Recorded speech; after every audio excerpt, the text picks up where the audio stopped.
Just make this a little bit smaller, and I guarantee, if I watch this, I'll come up with more ideas. And every idea I just send to the ideas.txt page. And then my AI swarm is backtesting them all in parallel and then outputting them. And they're going on my website here, my dashboard.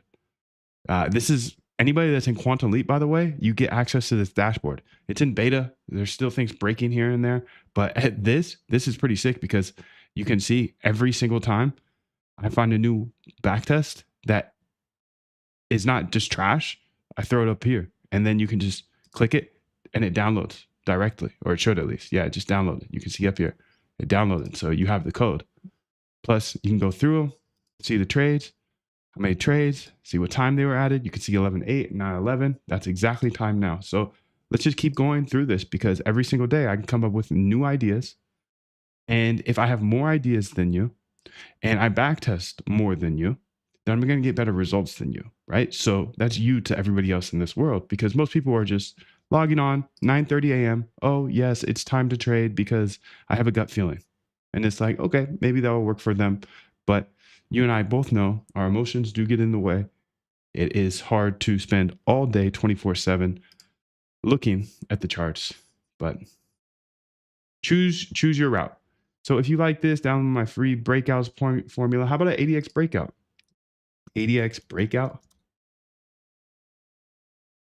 I did a very similar test. ADX scored among the worst. ADX DI alone, on the other hand, was the broader top. Okay, so ADX DI. And every time I hit save, it's adding here to the backtest swarm that is just going in parallel. Thanks for sharing. Let me do some tests on the KCH and BB. Okay, let me do some of those too. Let me do some of those too. The best ones on my test were the Keltner channel. Okay, Keltner channel. And Bollinger Bands.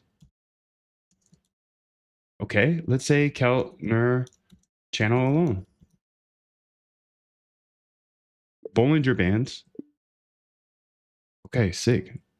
Very interesting. All right, let's go ahead and maybe watch a piece of his video. Just see if we get some more ideas. Because remember, research, backtest, implement. Okay, let's go ahead here and say, make it a little faster.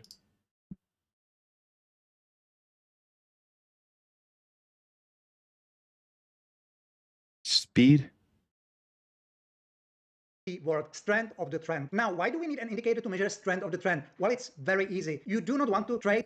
ADX is one of my most favorite trend indicators ever. In fact, we've used ADX in many of our almost 2,500 strategies we have created for our hedge fund. And with the right knowledge about how to use ADX correctly, you can create strategies like this literally in 5 minutes. So let me show you how to use ADX correctly in this video. Hi, my name is Thomas Nissendal, in the trading industry known as the Mr. Breakout. I'm a professional breakout trading specialist, the author of the life-changing breakout trading book, and author of the universal breakout trading formula, highly prized by traders. Which, by the way, is also an author of another favorite indicator of mine, ATR. I shared more about ATR just a few weeks ago, so please don't forget to watch that video as well. And according to Investopedia, ADX is a technical indicator used by traders to determine the strength of a price trend. This is the key word, strength of the trend. Now, why do we need an indicator to measure strength of the trend? Well, it's very easy. You do not want to trade in choppy markets. Your preference should always be to trade in markets which are moving, where you have momentum, strength, and you have a great potential to make money. And that's why we use ATR. ATR looks like a simple curve indicator, and according to the standard definition, any value above 20, which I'm marking here on the chart, should indicate a strength of the trend.